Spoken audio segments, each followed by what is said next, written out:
Lucy, thank you for joining me. It's really good to have this opportunity just to ask a few questions and see where it leads us. And I was wondering if there are particular times or places that you can recall that you felt more or less something of God's presence in them.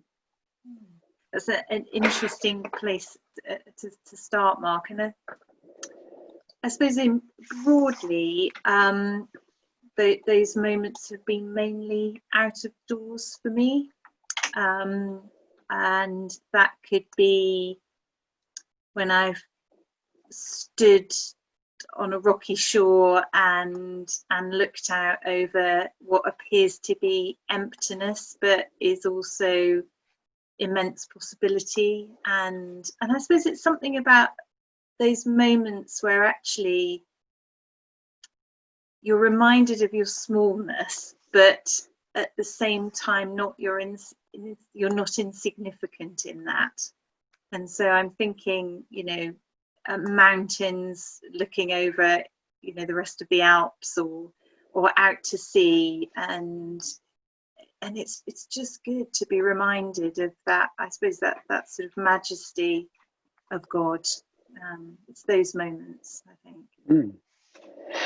When you experience those, what do you kind of sense in your kind of emotions, your body, your thinking? What's around for you during those?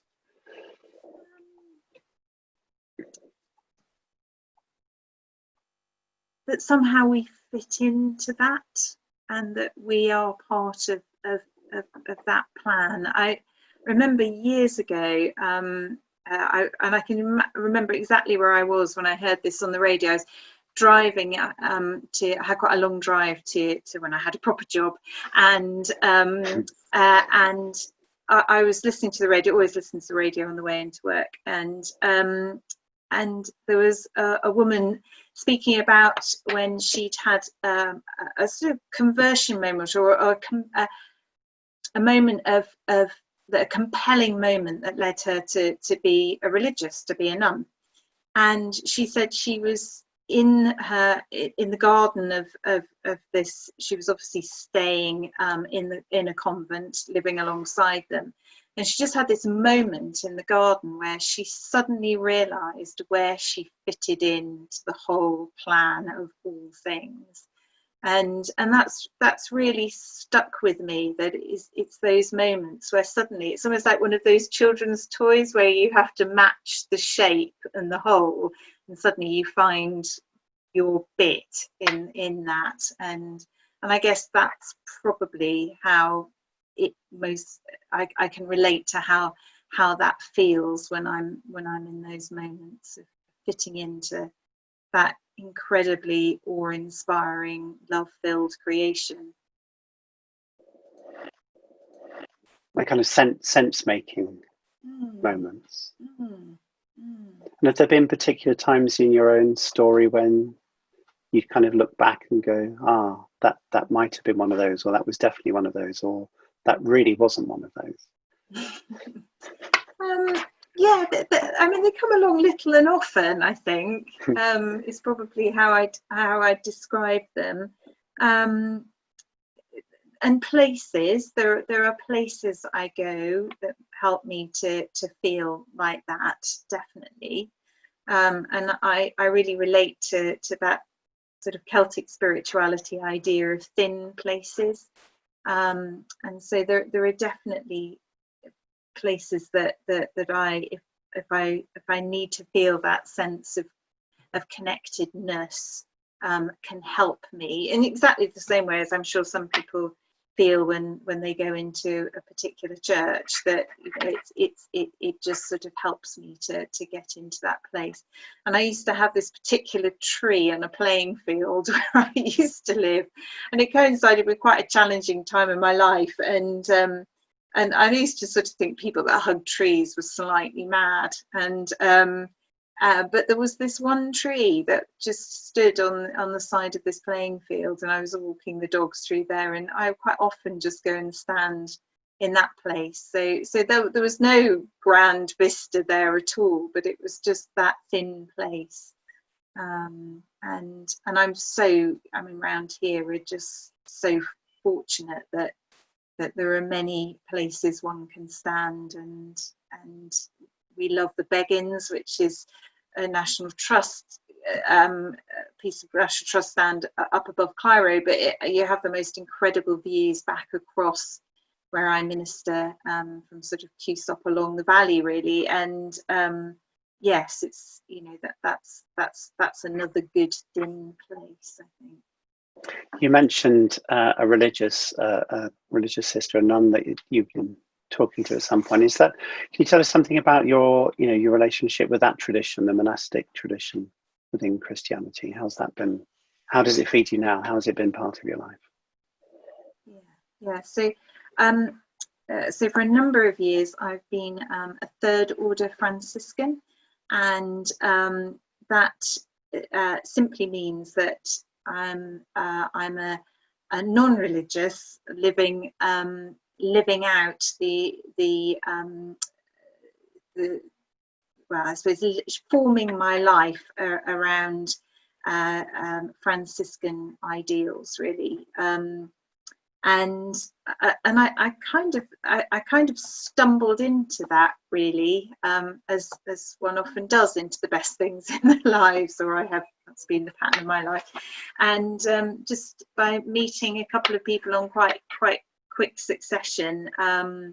One was a wonderful bookshop assistant in Buckfast Abbey when I went to ask for a book by Brother Raman, who's a sadly now late Franciscan brother, but some people may have come across his writings. And she said, "Oh, Brother Raman's amazing." She said, "I'm a Third Order Franciscan." I just thought, what?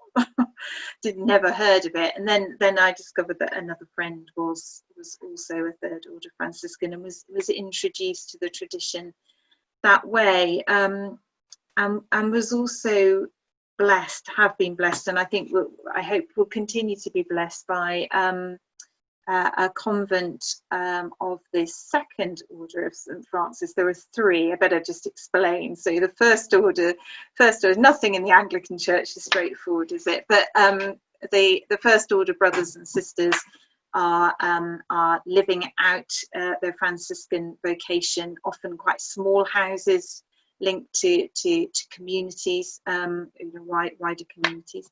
The Second Order, there is only one house of the Second Order in the UK, and they're contemplative sisters, and I was fortunate enough to live quite close to them. I was about 45 minutes away from them where I was previously. They're just outside Oxford.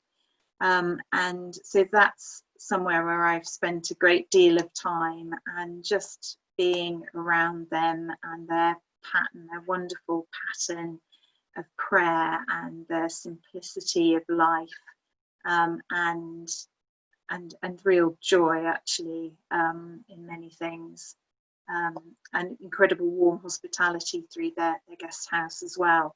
So that has been a really important part of my Franciscan journey, was being with them. Could you say a little bit more about the contemplative nature of prayer for you? You mentioned the word contemplative when you were talking about the Franciscans there, and it may be a word that people have heard, or they imagine things about, people who contemplate trees just sit there gazing at them. Tell us something about what it means for you. Yeah, and I suppose I would just sort of preface that with, this is what it means to me. I suspect contemplative prayer means something different to just about everybody. For me, contemplative prayer, I mean, on a very practical level, is about sitting and trying to clear my mind and actually to try and find it's truth searching for me. And so it's some valuable space that allows me to experience something of the truth of God, and also something about the truth myself and who I am and who I'm being. And it isn't something that I find very easy at all. If anyone knows about Myers-Briggs, I'm very far out on the extrovert scale on that. And so the idea of sitting by yourself and giving yourself totally over to that moment is really difficult. I'd always rather be talking to somebody. But I feel on my journey at the moment that time of contemplation, and because I think it reveals the truth of things, is where I need to be. And people do experience that contemplative tradition in different ways. I'm experimenting with a form of what they known as centering prayer. So I go into that silence with just one word, and as my mind starts to wander, I just come back to that one word. And it's just acknowledging and being kind to yourself, because all of our minds wander constantly, but just to keep bringing yourself back to that moment. Sometimes it's said that we can have almost 70,000 thoughts a day, and at the present time, most people are finding those thoughts distracting or anxiety or misery provoking. Have you noticed through the beginnings of lockdown how your contemplation is changing or shifting or moving about? Yeah, I've kind of found myself sort of saying to myself, "Thou shalt not covet thy friend's peace and quiet," because I have found that, what's been wonderful is actually speaking to people who have found a great sense of tranquility, actually, in as well as anxiety in this time of lockdown, have had valuable space. They've perhaps had those moments in the garden where they've felt that they have fitted into the whole of creation. I found my mind has been quite busy, actually, and I suppose ministry has carried on, albeit in a very different form. And so I haven't found it that easy to find that stillness. I'm still working on that, and I hope that that may come. But at the moment, yeah, it's just it's being patient and knowing that God's there. I just need to free up that space to really feel that sense of presence. I was recalling recently, I think it was probably before the lockdown, you and I had a conversation about Kilvert and his villaging, and how we both miss bumping into people, which is the hardest thing to do at the moment. I was wondering if in the last month or two, the people that you've come across, either physically, if you've had the chance to do that, or online, that have given you a sense of or a taste of God's love for you. Yeah, and I think it's forcing us to be a bit more creative about how we bump into people, and I think I am starting now to sort of see people in very socially distanced situations, and one of sort of area of that which I found really important has been in my funeral ministry, actually, where I found the digital or telephone aspect of it really hard. And it's still really hard, even if you're in the presence of somebody when they're upset, not being able to just reach out the hand and place it on their arm and just be there with them. But just finding a space and finding that God's holding us in churchyards. That's where I've been meeting with funeral families, and that's I hope for them has been a comfort, and certainly feels as though it's been a means of making connection with them, and just also on a personal level, just some really encouraging conversations that I don't, you know, they could have happened if I'd have bumped into people, but actually they've still happened. God still allowed those conversations to happen, even in these socially distanced times, and just there's sort of a couple of people who've come into my life in recent weeks who have just been such wonderful exemplars of kind of finding a sense of gratitude in all of this, you know, fully facing the difficulties and acknowledging that for some people this has been a truly terrible time, but for them a real sense of gratitude for just the space that it's given them, and the time that they've been able to spend reflecting on things that are important to them, and how that might change their lives, and that's incredibly humbling, to be invited into those moments, and hugely encouraging for one's own spiritual journey as well. I was wondering, as you were saying that, whether you sensed in what they were saying something of God's desire for you. Is that... Yeah. I remember we had a wonderful thing when I was training, that we had to put together a local panel of people to support us, and we were encouraged to have a wide variety of people, and so I invited a friend who on a good day would say that she was agnostic, and on a bad day would say that she was atheist. So she found the process really illuminating, and so did I. But she was great, because she would call us out if we slipped into sort of church speak that she didn't understand. But the reason I mentioned Claire at this point is that I remember her saying to me on one occasion, she said, why when there are a number of paths do you always feel you have to take the hardest one? And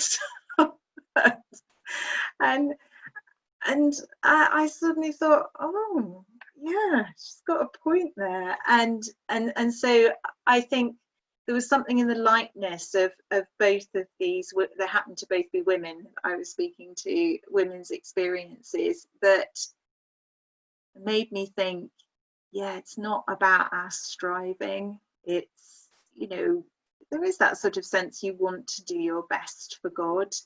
You want to do the best for those that you serve, but actually when it comes to his abundance of love, you know, that's grace. That's just stand in it, for goodness sake. And so yeah, I think that's a constant one. It's kind of, you know, Lucy, just sit down and just let me do this for you, is probably what God's trying to say.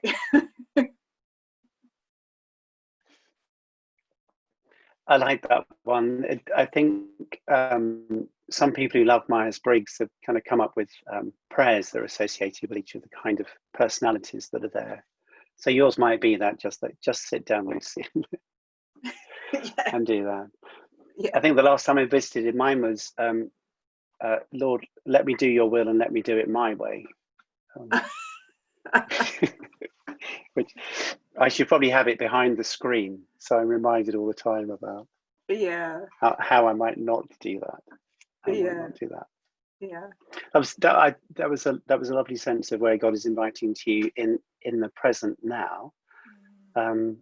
Some of the tasks that we share across the deanery, and particularly in our own parishes that we have care for at the moment, is a sense of what next, which is always really hard, because the path, you know, it's often said the path unfolds as we walk it, rather than there being a kind of route map for the journey. But do you begin to have a sense of the next steps for you, or for the churches, for the deanery? What's really encouraging is the both locally and nationally what appears to be an increased sense of interest in Christianity, in Christian spirituality, and I think we've kind of known that for a long time, that there's a hunger there, but I think this has sharpened that focus, and I think it's an exciting time where we think, okay, you know, we have this tradition that we inhabit, and what jewels can we mine from that tradition and offer them to those who stand outside it, and indeed what jewels have they got to share with us. So I think, you know, it's going to be interesting times over the next, well, few months and years as we try and integrate, well, reflect on what we've learned through this experience, and B, how that might shape that future path for us. But you know, some really interesting conversations have gone on, and it's not just ones I've had. You know, I know that they've been going on in our communities as well, as there's been support and connection with our wider community, which, you know, is a strength for our churches in this area anyway. But I think what's been going on in recent weeks has built on that, and you know, what might that reveal. But you know, I think it is step by step, and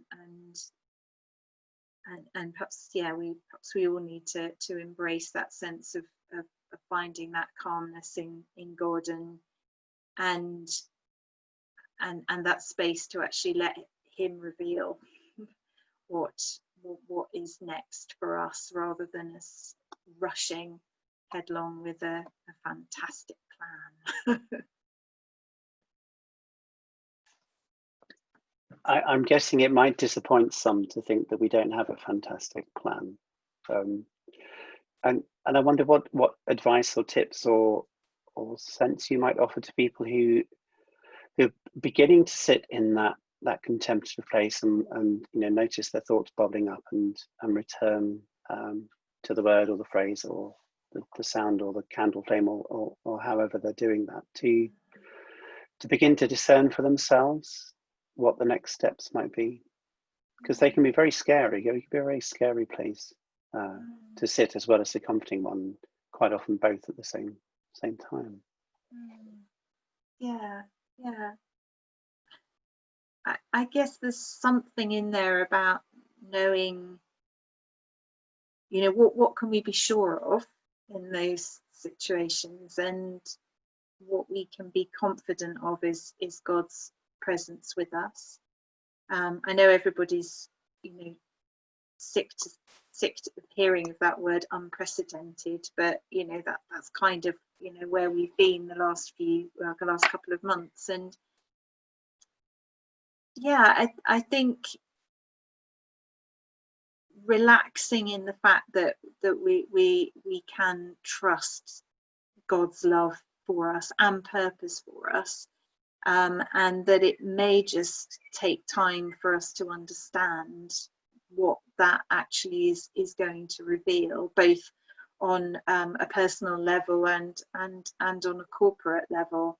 I think it's fundamental stuff that we will continue faithfully to do, and to be in our communities, and it's just then wondering, so what does this mean in terms of what we need to pick up, and what does this mean in terms of what we need to let go? But yeah, to have that sense of openness and welcome of new possibilities, and you know, we don't have to look in the Bible very long to see, you know, that happening. And you know, we've just celebrated Pentecost, and you know, everything that happened on that day, and we're just about to mark Trinity Sunday, and you think, well, you know, that is all about an incredible energy between the three forces of Creator, Son, and Spirit, and we are constantly drawn into that, and there's a creative energy there. So let us tune in to what that creative energy might be telling us. That feels like a really good place to stop.